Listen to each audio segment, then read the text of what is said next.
bonjour à tous. Bienvenue à ce webinaire Fonds Transition Juste, un levier vers la transition écologique. On est réunis ensemble pour 1 heure. Vous aurez évidemment à l'issue de cette présentation, vous recevrez en fait le support de cette présentation et vous aurez accès également au replay. Alors, l'objectif de ce webinaire, il est relativement simple, c'est vous donner une vision à la fois globale et concrète des finalités du Fonds de transition juste à l'échelle d'un territoire et de son écosystème pour vous permettre d'identifier vos opportunités de financement, à la fois sur le volet investissement, mais également sur le volet compétences. D'où un certain nombre de co-animateurs à cette réunion aujourd'hui et puis un certain nombre de logos sur cette première page. Donc, je vais laisser la parole à mes co-animateurs que sont pour le volet compétences la DRIT, et pour le volet investissement, la région. Donc, je vous laisse vous présenter les uns les autres. Je vous propose de démarrer par la région. Bonjour à tous, je suis William Biajou de la région Auvergne-Rhône-Alpes, de la direction des affaires européennes. Et Capucine Laurent, chargée de mission FTJ, donc je fais les instructions pour le FTJ. Et donc, Laurie Madrol, je n'interviendrai pas aujourd'hui, je suis là en participante. Merci à vous. Côté DRITS. Oui, bonjour, Fatima Nissaoui, je suis chargée de mission référente FTJ au sein du département FSE de la DRETS Auvergne-Rhône-Alpes. Bonjour à toutes et à tous, Eric Plioul, je suis adjoint au département FSE de la DRETS Auvergne-Rhône-Alpes.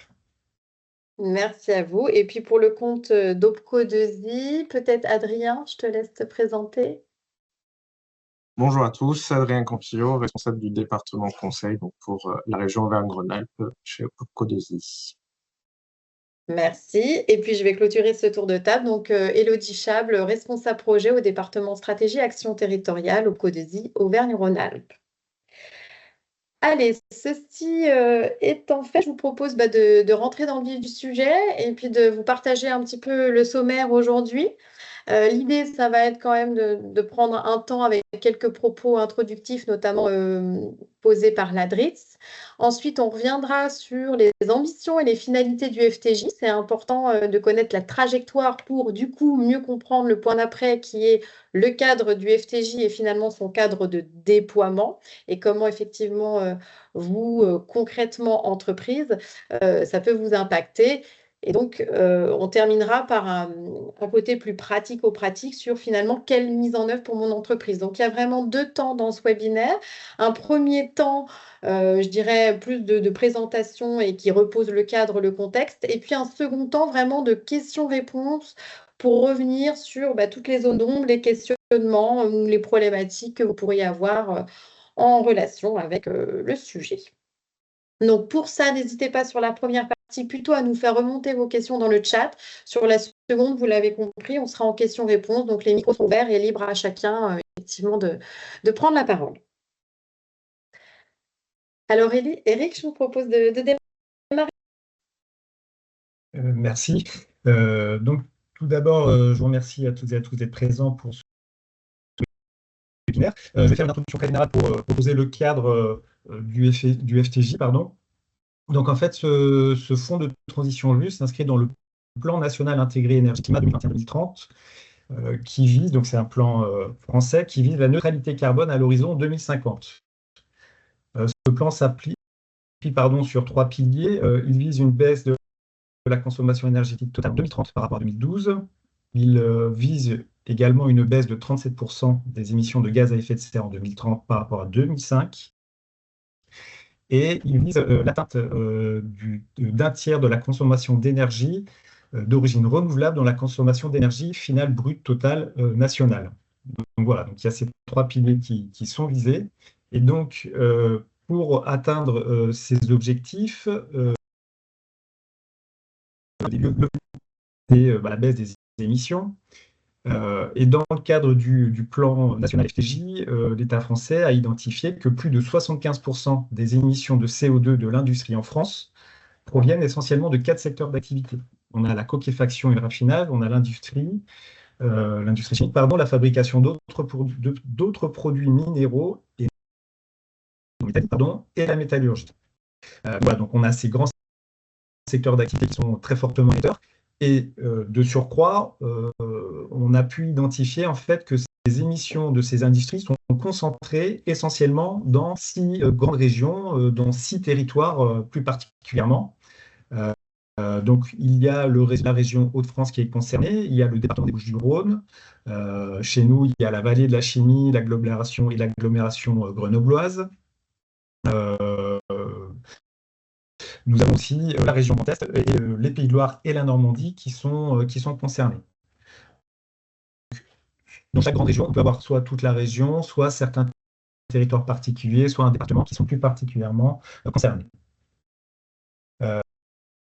C'est pour ces territoires et pour les activités concernées que le programme national FTJ a été prévu et qu'il est déployé. Donc, ce programme vise à accompagner la transition socio-économique des territoires les plus émetteurs de CO2 en mettant en place des mesures ciblant les salariés concernés par les fermetures de sites, des secteurs industriels en déclin et en transformation, ainsi que leur réseau de sous-traitants. Il n'y a pas que les entreprises émettrices, il y a aussi tout le tissu économique qui gravite autour de ces entreprises. Le développement de nouvelles activités créatrices d'emplois. Voilà, donc ce plan en fait vise à accompagner les transitions professionnelles et les besoins d'évolution des compétences, tout en assurant l'accompagnement du développement économique de ces territoires. Donc vers des activités moins émettrices et plus vertueuses d'un point de vue écologique.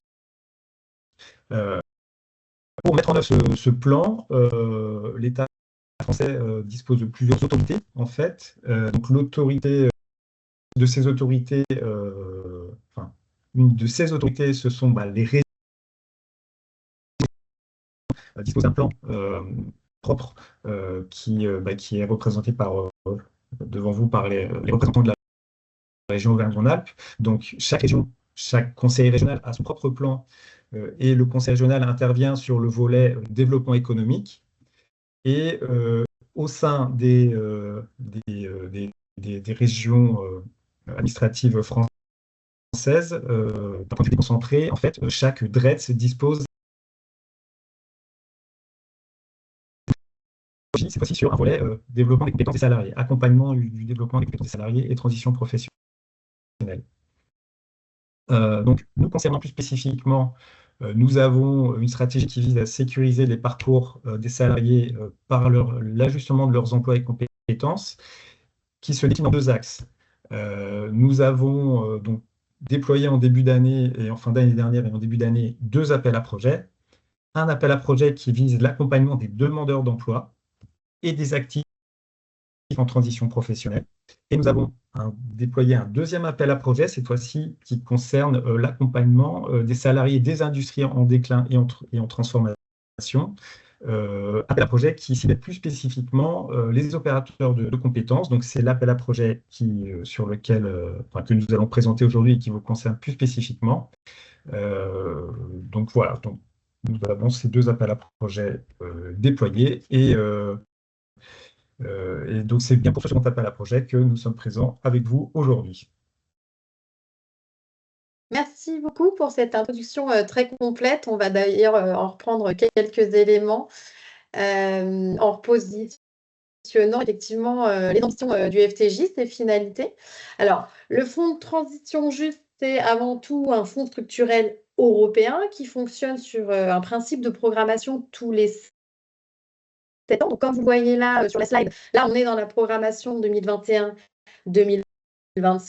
À l'issue des 7 ans, il y aura une révision de la stratégie par rapport aux territoires, les populations sur ces territoires, etc. Et le FTJ est une nouveauté de la programmation 2021-2027, donc qui n'existait pas auparavant et pour lesquels des fonds ont été débloqués. Donc, l'objectif de ce fonds de transition juste, pour ne pas paraphraser ce sur ces territoires, parce qu'il ne faut pas oublier que le destinataire final, c'est le salarié qui est aussi sur un territoire. Donc, c'est de permettre aux territoires et aux personnes de faire face aux conséquences sociales, économiques, mais aussi environnementales de la ce qui est déjà écrit, c'est de permettre aux territoires et aux personnes sur ces territoires, parce qu'il ne faut pas oublier que le destinataire final, c'est le salarié qui est aussi citoyen sur un territoire.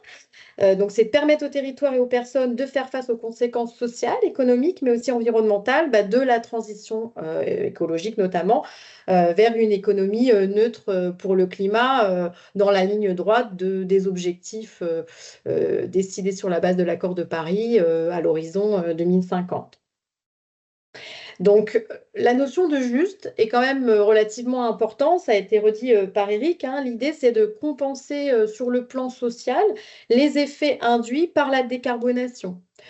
Donc, ça veut dire que là, on va bien cibler les territoires qui sont les plus impactés. Et sur ces territoires, évidemment, ça va effectivement cibler plus certains secteurs que d'autres. Alors, comment ces territoires ont été ciblés? Il y a eu différents critères de pris en compte, mais on pourra citer le niveau d'émissions de CO2 de ces territoires et puis le nombre d'emplois qui sont liés aux industries concernées sur ces territoires. Donc, c'est ce qui fait que au niveau de la France, 6 régions sont concernées. Eric les a rappelées. Pour les redire rapidement, Grand Est, Hauts-de-France, PACA, Normandie, Pays de Loire et Auvergne-Rhône-Alpes.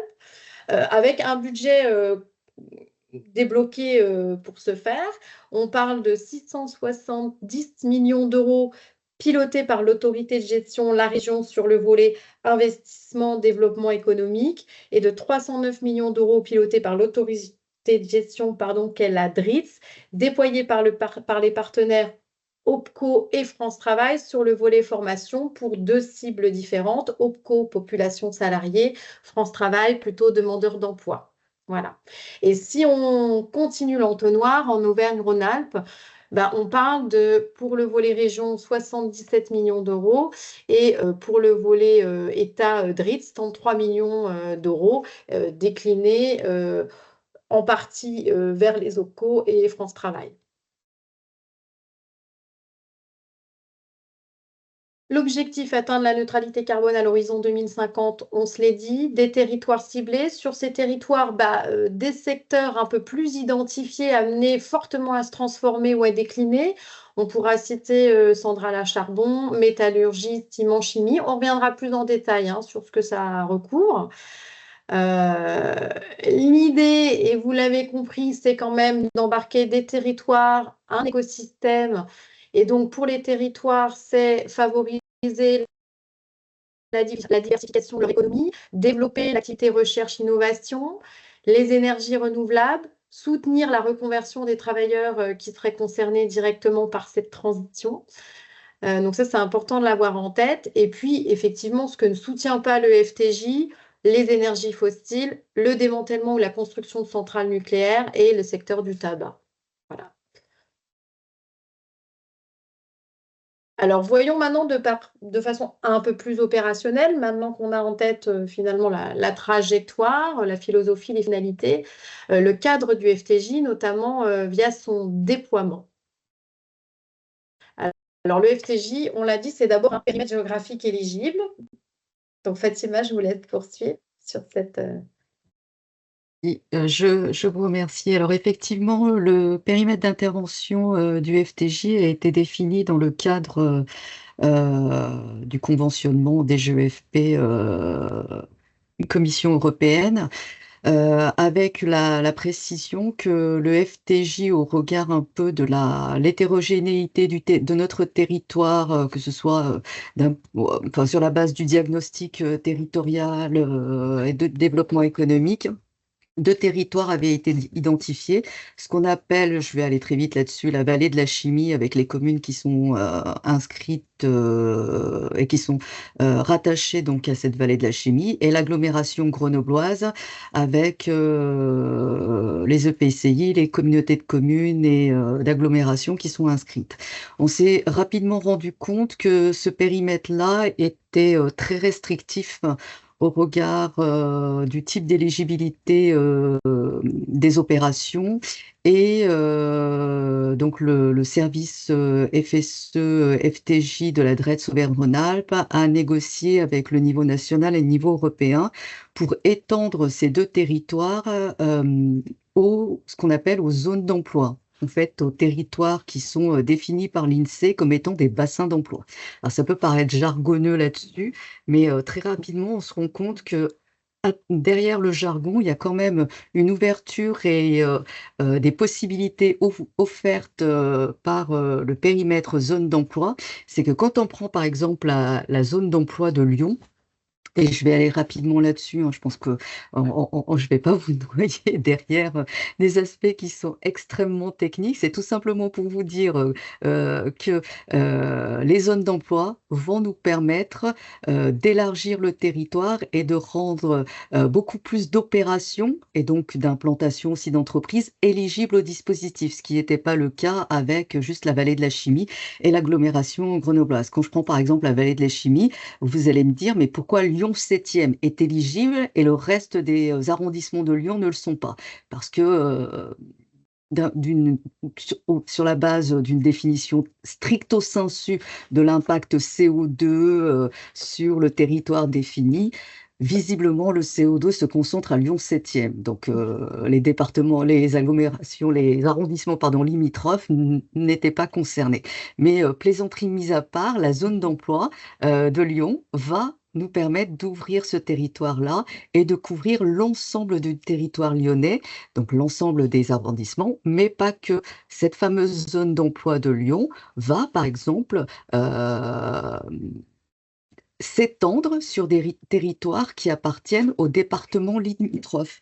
Donc, on a, si vous connaissez, Chabanos, qui est en Isère, hein, commune de l'Isère, 38 097, qui, au regard de la nomenclature INSEE, fait partie de la zone d'emploi de Lyon. Donc, si vous avez une opération qui se déroule à Chabanous, eh ben, elle est éligible à notre dispositif, et ainsi de suite.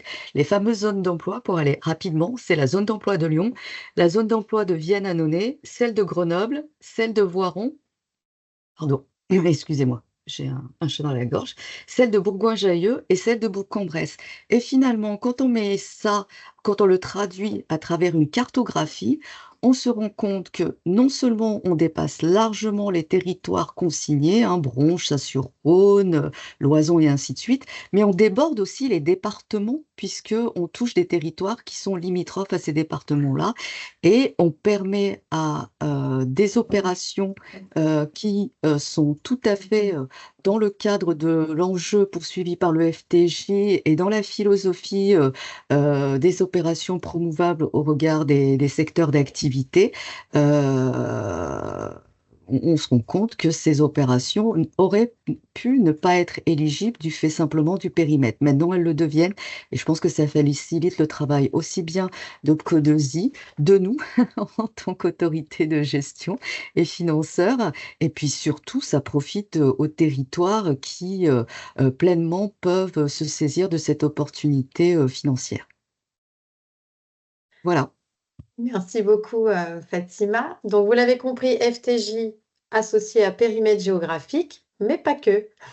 William? Alors là, je me permets de compléter sur les territoires côté conseil régional, donc la carte que vous avez aperçue précédemment, donc avec les zones de la chimie, agglomération Grenoble, etc.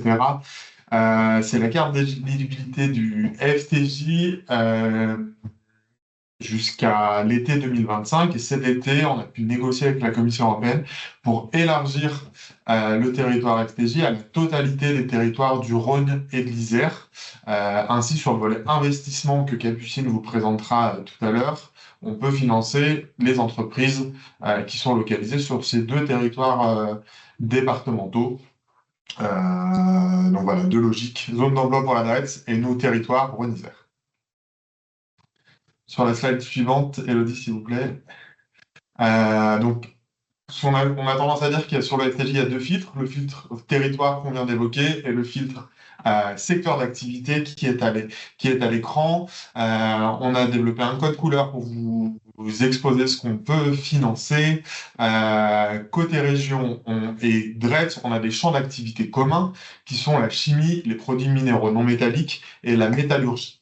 Ça part du constat qu'évoquait Eric de la Commission européenne qui a indiqué que ces secteurs étaient les plus émetteurs de CO2 et c'était dans ces secteurs qu'il y avait un besoin de transformation et de formation des salariés vers les nouvelles techniques. Donc ces secteurs, ils peuvent être aidés à la fois par la DRETS via l'OPCO2I et à la fois par le Conseil régional sur le volet investissement.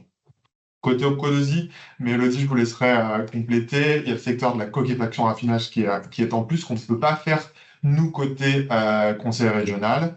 Par contre, côté conseil régional, on a les autres filières, les trois quarts que vous voyez en bleu, avec notamment les énergies renouvelables, les matériaux durables, les TP durables. Donc, il y a plusieurs secteurs.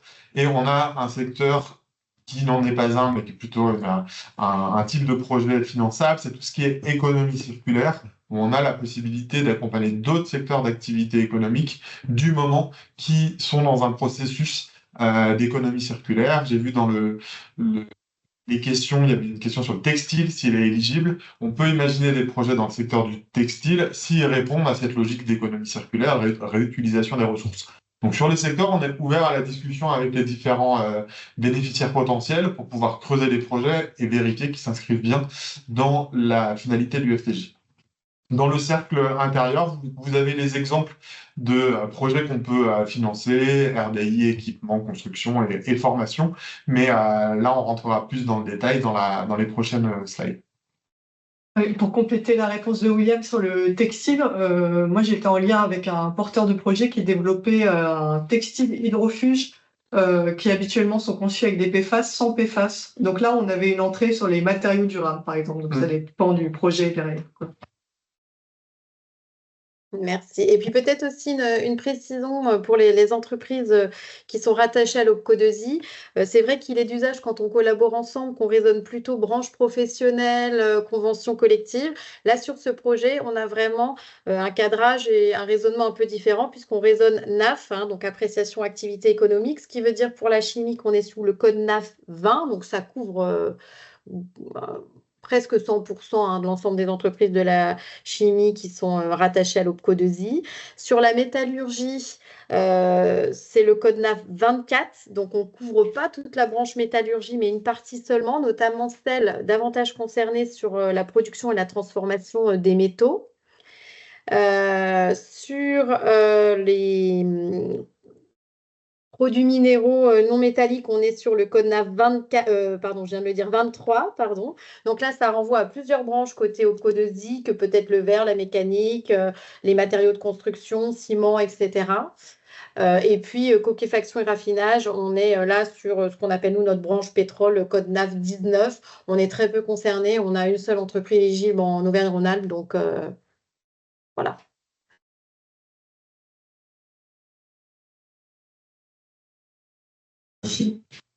On passe directement à l'éligibilité des projets. On va faire un focus sur deux règles de gestion importantes. La première qui concerne les deux types de FTJ, donc le FTJ géré par l'État et celui géré par la région, c'est le respect de l'effet incitatif de l'aide. Donc pour le FTJ qu'on gère nous, la région, en fait tous les porteurs exerçant une activité économique, donc toutes les entreprises doivent respecter cet effet incitatif. C'est-à-dire que les travaux liés à votre opération ne doivent pas avoir commencé avant que vous ayez déposé une demande d'aide auprès de la région. Si le projet a déjà commencé avant le dépôt de cette demande, on ne peut tout simplement pas financer votre opération. Donc en général, lors du premier échange, on vérifie un peu votre calendrier, quand est-ce que vous prévoyez de commencer l'opération. Si c'est dans les semaines ou les mois qui viennent, on vous demande en amont du dossier de subvention complet de nous transmettre à la direction des fonds européens de la région une lettre d'intention qui doit comporter un certain nombre de mentions obligatoires pour acter votre intention de débuter votre projet. Et ça suffit. Et pour revenir un peu sur cette notion de début des travaux que la Commission européenne définit en fait de manière très large, ça peut être soit littéralement le début des travaux de construction liés à votre investissement, Soit ça peut être la signature d'un engagement juridique qui va être contraignant pour vous, au sens où ça vous contraint derrière à conduire l'opération. Et on entend par là, ça peut être la signature d'un devis ou d'un bon de commande, selon l'événement entre le début des travaux ou la signature d'un contrat qui se produit en premier. Et puis côté formation compétences, ça se traduit par l'obligation que les dossiers de formation doivent être engagés obligatoirement avant le début de l'action de formation. Le obligatoirement est important puisqu'il n'y a aucune, je dis bien aucune dérogation possible. C'est vraiment une règle de gestion importante à l'échelle européenne. Et si effectivement l'action débute avant l'engagement du dossier, ça induit que finalement l'entreprise pouvait de façon tout à fait autonome déployer ce projet sans aide de fonds européens. Donc c'est pour ça que c'est vraiment important de respecter ça. Et on vous proposera dans la seconde partie un rappel un petit peu chronologique qui vient séquencer un petit peu vos demandes de financement de projets formation. Et puis, il y a une seconde règle qui sont les plafonds des aides. Donc là, côté État et donc OPCO, on a des aides à la formation qui sont limitées à 2 millions d'euros par sirène par an. Et pour Aura, on a un taux d'intervention maximum de 50%. Deux points quand même, deux éclairages importants pour vous à avoir en tête. D'abord, ces plafonds des aides, ils sont régis par un ensemble de régimes dont on vous épargne, comme disait Fatima tout à l'heure, la complexité, mais du moins, ça encadre la façon dont nous, OPCO 2I, donc, qui aidons au déploiement de ce projet, on peut vous attribuer des subventions, et notamment ce qu'on appelle pour le compte d'un tiers, vous, entreprise. Donc, ce plafond fixé est important à respecter. On y est, par retour d'expérience, pour le moment, on n'y est jamais. Et puis, pour Aura, ce taux d'intervention maximum de 50%. Alors, il peut surprendre notamment, je pense, à certaines de nos entreprises qui peuvent être présentes aujourd'hui, multi-tirettes, qui sont implantées avec des établissements sur d'autres territoires ou et déployés également à FTJ. Là, vous pouvez avoir des règles différentes avec des taux de prise en charge qui peuvent varier de 50 à 70%. Pourquoi Aura, c'est 50%, quelle que soit la taille de l'entreprise? Tout simplement parce qu'en termes de territoire, on n'est pas considéré comme un territoire extrêmement, on va dire, en difficulté par rapport à d'autres territoires, si on se compare par exemple à Hauts-de-France. Donc, on a un taux d'intervention qui a été ajusté pour que les aides soient distribuées de façon juste entre les territoires. Et pour le FTJ région, on a un taux moyen de financement des projets de 50%, mais qui varie complètement selon le type de projet. Et parce qu'on fait appel à des régimes d'aide pour pouvoir financer votre projet, et chaque régime d'aide, en fait, définit un taux d'aide maximum. Mais j'y reviendrai un peu plus loin. Alors, prenons un exemple concret. Donc finalement, d'une entreprise, on va dire sur un secteur en transformation, par exemple de l'industrie chimique, qui a un projet qui va se traduire par exemple par des objectifs développement durable à l'horizon 2030. Donc par exemple, améliorer le taux de vente de produits issus de l'économie circulaire, réduire la consommation d'énergie en investissant dans des contrôles avancés des processus. Je vais très vite, mais c'est pour que vous compreniez un peu ce qu'on peut faire. Tout ce qui est électrification, énergie renouvelable en investissant dans des panneaux solaires ou en passant par du gaz naturel liquéfié, travailler sur des combustibles résiduels et biomasse en installant des incinérateurs de déchets pour produire de la vapeur d'électricité. Donc, là, l'exemple qu'on vous prend, c'est tiré de projets réels qu'on a financés de part et d'autre sur le volet investissement côté région et sur le volet emploi, compétences formation côté 2I. Donc voilà, on vous a représenté un petit exemple classique. Donc, comment la mise en œuvre concrète de ces orientations stratégiques entreprises peuvent se décliner? D'abord sur un volet recherche et développement de nouveaux produits, procédés ou services ou activités. Donc, typiquement, dans notre exemple, c'était de la R&D sur des nouveaux procédés de recyclage.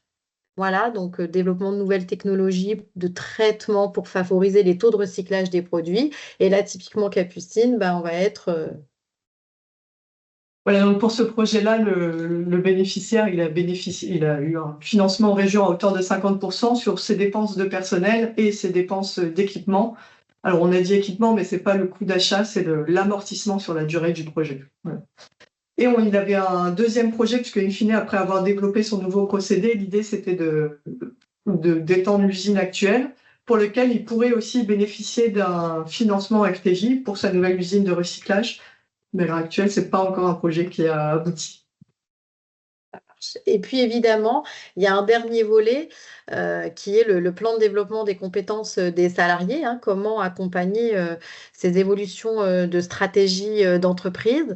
Donc on sait que le plan de développement des compétences au sein des entreprises est fait pour ça. Là, dans notre exemple, pour 2024, ça nous avait permis pour cette entreprise de financer 48 actions de formation à hauteur de 50% des coûts pédagogiques sur des axes très divers et variés, hein, aussi bien techniques, métiers, voilà, production, que transverse management, hein, la conduite du changement quand il y a des grandes transitions, des grands changements d'organisation du travail, c'est important aussi. Sur le volet informatique numérique, on n'était pas loin aussi derrière de problématiques liées à l'IA. Hein. Il y a une interconnexion très forte entre la transition écologique et la transition numérique. Hein. Quand on révise l'ensemble des procédés industriels, effectivement, il est rare que l'IA ne soit pas de la partie. Et puis, le volet aussi, par exemple, QHSE, et j'aurais pu en citer d'autres.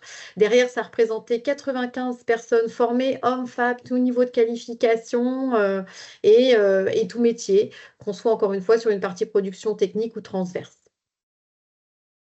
Voilà, donc pour nous, c'est intéressant de vous partager ça pour dire que effectivement, on essaie avec la région, la DRITS, d'être tous assez en lien pour traiter vos projets et voir ensuite par rapport à vos projets, le déploiement de votre stratégie d'entreprise, comment tout ça peut s'articuler voilà, dans les différentes solutions financières que l'on porte les uns les autres.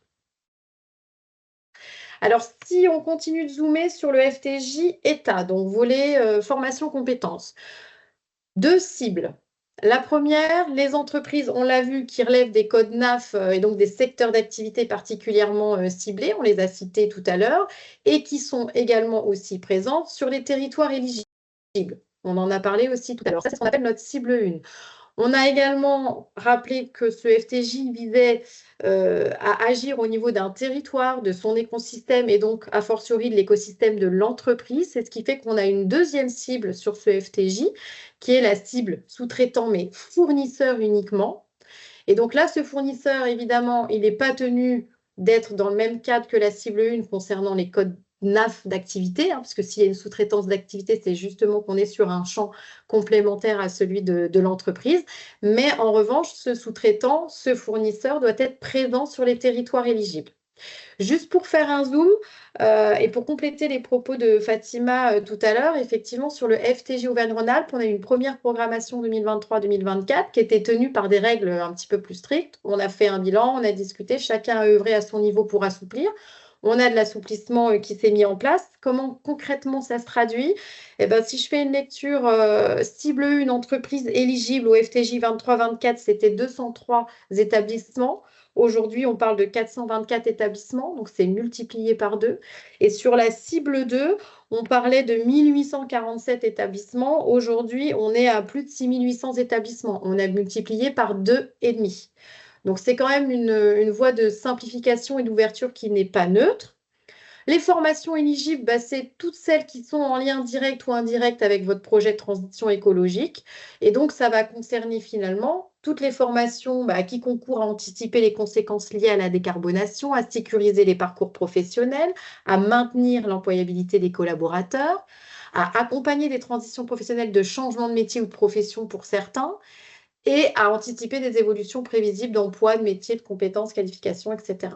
Donc, ce qui sous-tend aussi parfois pour vous, entreprise, déjà d'avoir, de commencer en tout cas, ou déjà d'avoir une idée assez précise de votre projet de transition écologique. Vous pouvez ne pas en être là parce que vous êtes une petite structure et qu'aujourd'hui, c'est plutôt exemple votre donneur d'ordre qui vous permet d'avancer sur ces sujets, aucun problème. On accompagne toutes les entreprises, quel que soit leur niveau de maturité.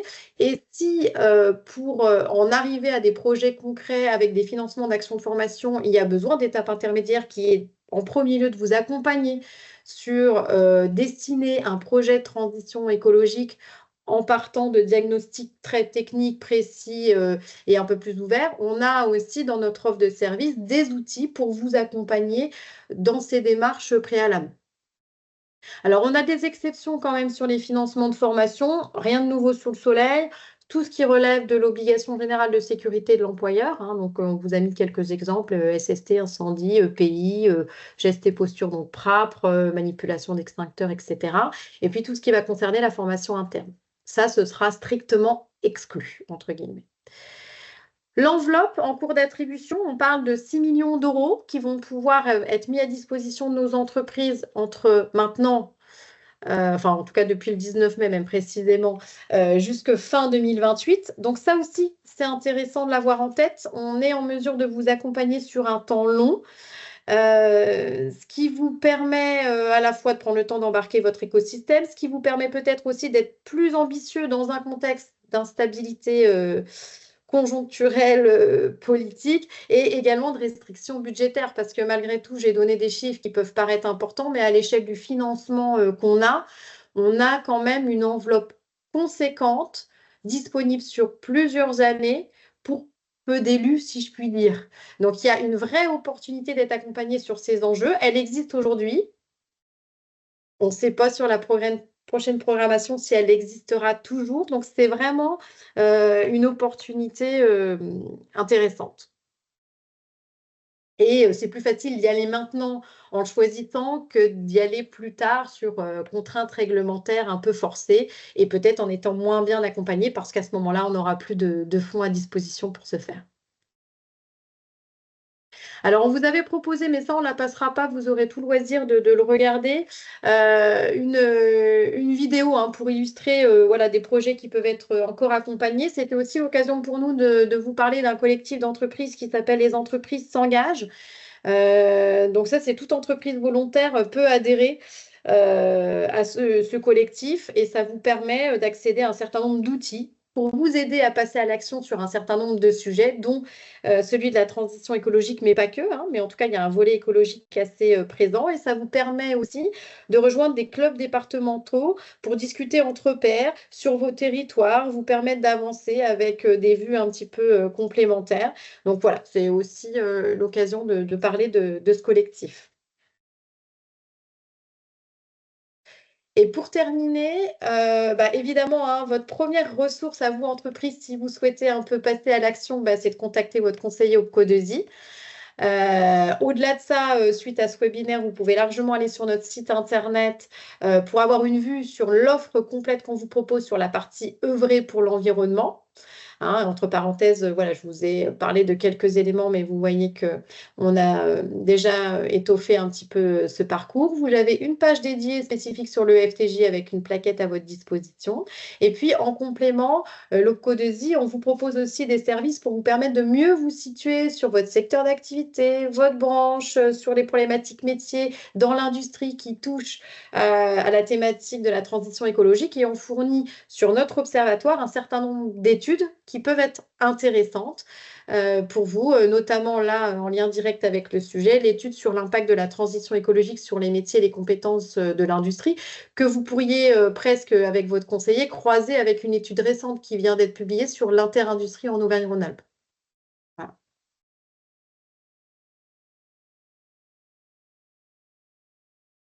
Côté région. Merci.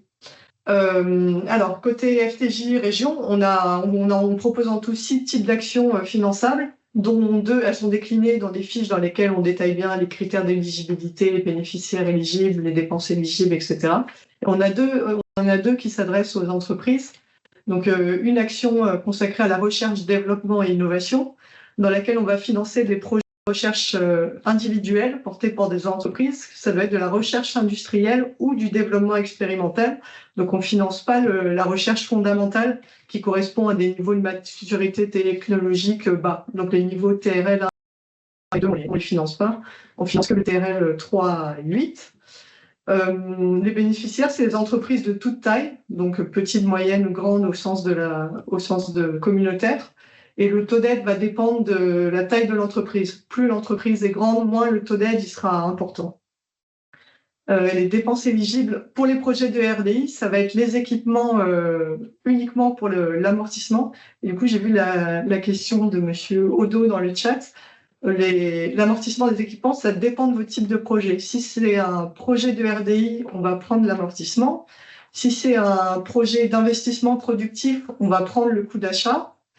Et si c'est un projet de RDI, mais que vous demandez moins de 300 000 €, on peut envisager l'application de la réglementation de minimis, qui dans ce cas-là rend éligible le coût d'achat. On pourra en reparler plus spécifiquement sur votre projet.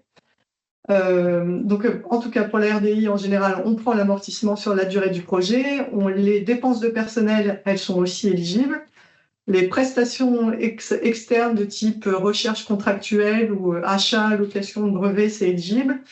Et on prend aussi les aménagements des bâtiments ou des locaux s'ils sont nécessaires à la conduite du projet de recherche. Et pour ce type de dépenses, on prend également l'amortissement. La deuxième action qui s'adresse aux entreprises, c'est autour de la compétitivité et croissance des entreprises.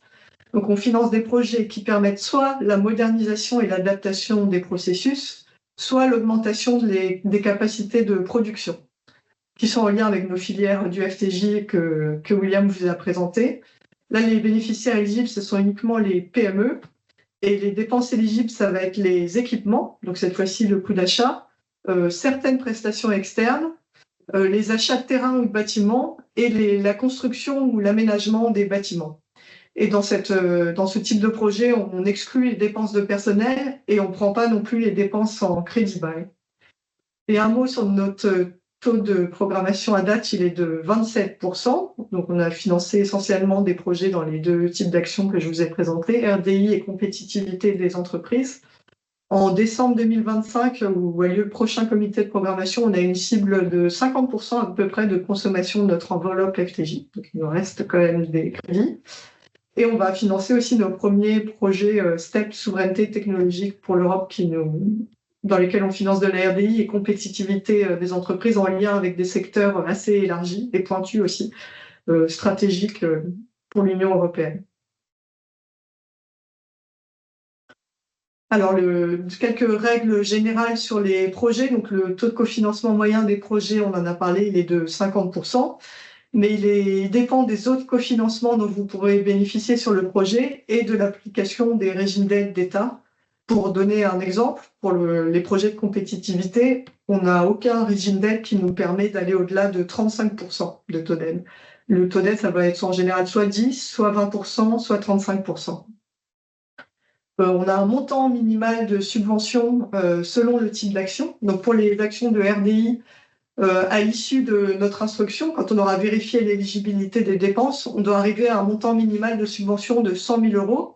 Et pour les projets de compétitivité, ce montant il doit être de 200 000 €. Et on a un seuil spécifique pour les projets de RDI ou de compétitivité quand ils sont financés dans le cadre du règlement STEP. Et ce seuil-là, il est de 300 000 € parce que c'est des projets un peu plus complexes à instruire. On n'a pas de plafond maximum de subvention. On ne fonctionne pas par appel à projet. Vous montez votre projet, vous déposez quand vous êtes prêt votre dossier sur le portail Synergie. Par contre, on a 3 comités de programmation par an. On en a un en mars-avril, un en juin-juillet et un en fin d'année, au cours duquel le projet est présenté, soumis à approbation par un certain nombre d'élus, des conseils régionaux, des départements, etc. Votre projet il est dans l'absolu cumulable avec d'autres subventions publiques, tant que ce n'est pas des subventions venant d'autres fonds européens. Le double financement européen est interdit, et dans le respect des aides d'État. Et pour les entreprises, donc la TVA est inéligible, on prend en compte que les montants hors taxes, et les projets doivent être terminés au 31 décembre 2028, donc l'opération doit être complètement achevée, et les dépenses doivent avoir été acquittées avant le 31 décembre 2028. Merci, Lily. On a dans le PowerPoint qui vous sera envoyé, on a aussi un exemple de projet qu'on a financé live le schéma, mais qu'on ne va pas diffuser aujourd'hui. Et pour nous, voilà, si vous avez des questions à l'issue de cette réunion, enfin, si vous avez déjà un projet à nous présenter, vous pouvez nous envoyer un mail sur notre boîte mail générique, donc ftj@auvergne-rhône-alpes.fr. On la reçoit tous et on prend, soit on creuse un peu l'éligibilité avant de vous proposer un rendez-vous. En général, on vous demande de remplir une fiche projet avant un premier échange oral. Merci Capucine. Et donc peut-être en trait d'union, avant de passer à la partie plus opérationnelle, quelle mise en œuvre pour mon entreprise ou ma structure, on va prendre les quelques questions. Alors il y a 2 chats, alors je vais essayer de balayer les deux. Je vois que j'ai des questions dans les deux. Donc la question de Monsieur Odo, Capucine, vous y avez répondu. Sur la Drôme-Ardèche qui ne sont pas éligibles, Laurie a répondu directement dans le chat. Donc là aussi, il y a eu une réponse. L'industrie textile est-elle également éligible au fonds? Alors, moi, je peux apporter une réponse côté 2i, potentiellement en cible 2, donc en sous-traitant d'une cible 1 éligible au fonds FTJ, vous pourriez l'être. Après, c'est vrai que voilà, hein, la correspondance effectivement de l'activité de sous-traitance que vous pourriez avoir pour une entreprise éligible cible 1, elle est effectivement à travailler. On va d'ailleurs y revenir dans cette partie-là. Pour le volet investissement côté conseil régional. C'est la question sur le textile, c'est ça? Oui.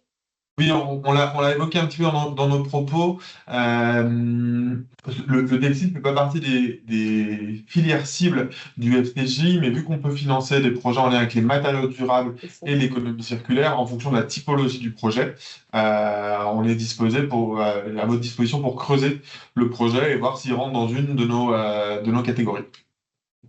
Et puis, j'ai une autre question sur un autre canal chat. Est-ce que les projets de dématérialisation des process, type facturation, bon d'intervention, pourraient entrer dans ce cadre?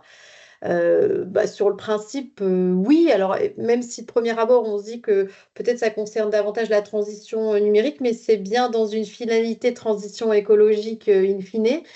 Donc, en tout cas, côté 2i, hein, sur le principe, on n'aura pas des thèmes ou des sujets ou des types d'actions de formation qui rentrent pas, à part celles qui sont exclues. En revanche, dans tout votre plan de développement de compétences que vous pourriez nous soumettre, on va voilà, regarder avec vous s'il y a un lien direct ou indirect avec un projet de transition écologique, ou du moins s'il n'est pas tout à fait encore formalisé dans votre structure, avec votre stratégie d'entreprise qui s'oriente dans cette trajectoire-là. Et pour le FTJ région, c'est difficile de répondre comme ça. On a identifié une entrée sur la fiche compétitivité en lien avec l'adaptation, la modernisation des processus. Donc ça peut être creusé de notre côté. Il faudrait que vous nous envoyiez justement un mail avec un peu plus d'informations sur le projet et sur le type de dépenses que vous aimeriez faire financer dans ce cadre-là. Alors, quelle mise en œuvre pour mon entreprise? Un rappel très rapide côté DRITS 2i sur un petit peu la chronologie et les quelques éléments à avoir en tête. La chronologie importante et à mettre en lumière par rapport à ce principe d'incitativité qu'on se doit d'appliquer. Donc, évidemment, d'abord, votre demande de subvention à compléter sur laquelle va vous présenter rapidement votre projet de transition écologique, quel que soit son niveau de maturité, quel que soit effectivement le niveau d'avancement auquel vous êtes. Et puis derrière, en lien direct ou indirect, l'ensemble des projets de formation que vous souhaitez faire financer. Évidemment, associé à cette demande de subvention par rapport au détail des actions de formation que vous souhaitez faire financer par action de formation, et ça c'est un classique, il faudra l'accompagner de la convention et du programme. Vous ferez votre demande de prise en charge sur votre espace sécurisé entreprise MC2I qui permet de déverser directement votre demande dans notre système de gestion. Ce qui nous permet par la suite, effectivement, si tous les voyants sont ouverts, de pouvoir enregistrer votre dossier, financer à 50% sur les fonds de transition juste. Les 50% restants vous sont appelés via versement volontaire en amont de l'engagement. Ensuite, vous recevez un accord de prise en charge et puis la formation peut démarrer. Un zoom quand même particulier sur les pièces qui sont obligatoires à l'engagement, évidemment, la demande de subvention. Alors pour ceux qui ont connu notre programmation d'avant, cette demande a évolué sur demande de la DGFP pour sécuriser des contrôles, notamment au niveau européen par la suite. Un annexe stagiaire, on l'a dit, hein, la cible visée à travers ce fonds de transition juste, ça reste le salarié. Donc, un certain nombre de données stagiaires sont obligatoires et sont à compléter. Et puis, les documents classiques, conventions, programmes. Si vous êtes plutôt en position de fournisseur d'une entreprise cible 1, il faudra fournir exactement la même chose qu'une entreprise cible 1. Mais en plus, il faudra qu'on puisse avoir un document qui nous permet de vérifier le lien contractuel entre vous, fournisseur, et l'entreprise éligible cible 1, qui se traduira par soit le contrat où il y a bien les deux parties, qui s'est daté, où on a bien la période couverte. Vous pourrez évidemment flouter toutes les parties sur lesquelles vous ne souhaitez pas communiquer et rendre visite s'il y a des notions de confidentialité fortes. Voilà. Et puis, si vous n'avez pas de contrat, l'idée, c'est plus de vous rapprocher encore une fois de votre conseiller formation pour étudier finalement les documents qui pourraient nous être transmis et qui pourraient constituer des faisceaux d'indices nous permettant finalement d'arriver à démontrer ce lien contractuel entre vous et l'entreprise cible 1. Les pièces obligatoires au paiement, le bulletin de salaire du mois de démarrage de l'action de formation avec des mentions obligatoires liées à l'entreprise qui nous permettent de nouveau de vérifier le cadre d'éligibilité de l'entreprise, code NAF, etc. et relatif au salarié, à son identité. Feuille d'émargement signée par le stagiaire et co-signée par le formateur par demi-journée parce qu'on est sur des fonds européens avec la mention du logo européen. Si vos organismes n'ont pas de modèle type, on peut vous en fournir. Et puis, bien sûr, la facture OF. En information complémentaire, aucune absence ne peut être réglée sur les fonds transition juste. Et sur les formations intra, donc qui recouvrent un coût groupe, on préconise quand même que la convention respecte un formalisme qui précise le coût par personne, donc d'individualiser ce coût. Voilà, donc avec la mention d'un coût horaire stagiaire. Et sur vos formations aussi, sur vos conventions qui concerneraient des formations intra-coût groupe, on préconise aussi d'éviter d'y mentionner les noms précis de vos collaborateurs, puisque voilà, on sait que jusqu'en dernière minute, parfois, il peut y avoir, pour des raisons de planning, de bon fonctionnement de l'entreprise, continuité de service, des nécessités voilà, de changer certains collaborateurs. Donc, l'idée, c'est d'éviter d'y inscrire ces noms pour permettre une adaptation plus rapide et plus simple. Et puis peut-être sur le volet région, le petit circuit. On vous a présenté le cycle de vie d'un projet FTJ, donc qui commence donc par des échanges préalables. En général, on a pas mal de points échanges, plusieurs points oraux avant du dépôt sur la plateforme e-Synergie, donc dépôt entièrement dématérialisé pour votre projet FTJ. Ensuite a lieu l'instruction, donc en général avec un système d'aller-retour entre le service instructeur et vous, parce qu'on vous demande souvent des explications et des pièces complémentaires. À l'issue de l'instruction, l'instructeur va émettre un avis favorable ou défavorable et le projet va être présenté à un des 3 comités de programmation annuels dont je vous ai parlé tout à l'heure pour avoir l'avis du comité de programmation. La décision finale, elle est prise par un arrêté du président de la région Auvergne-Rhône-Alpes. Donc là, on est sur un temps en général assez long, je dirais d'au moins 6 mois entre les premiers échanges et l'avis du comité de programmation. Ça peut être plus si votre dossier est complexe, ça peut être aussi moins si justement tout est en ordre, entre guillemets.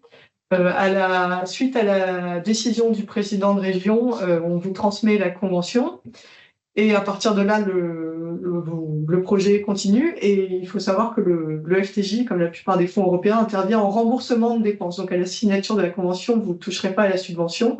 C'est à la suite de la signature, vous pouvez une fois par an remonter des dépenses, toutes avec les factures acquittées, les bulletins de salaire des personnels, etc. Et c'est à ce moment-là qu'on commencera à vous verser la subvention. À l'issue du projet, on demande un archivage de plusieurs années de l'ensemble des pièces justificatives, parce que on a différents types d'audits qui s'appliquent, et votre projet peut être tiré en audit. Et à ce moment-là, il faudra ressortir, même quelques années après la fin du projet, l'ensemble des pièces justificatives des dépenses et des pièces que vous avez fournies à l'instruction. Merci Capucine. Il nous reste du coup quelques minutes pour prendre des questions en direct. N'hésitez pas, c'est un temps qui vous est dédié. Alors, soit par le chat, soit en prenant directement la parole, hein.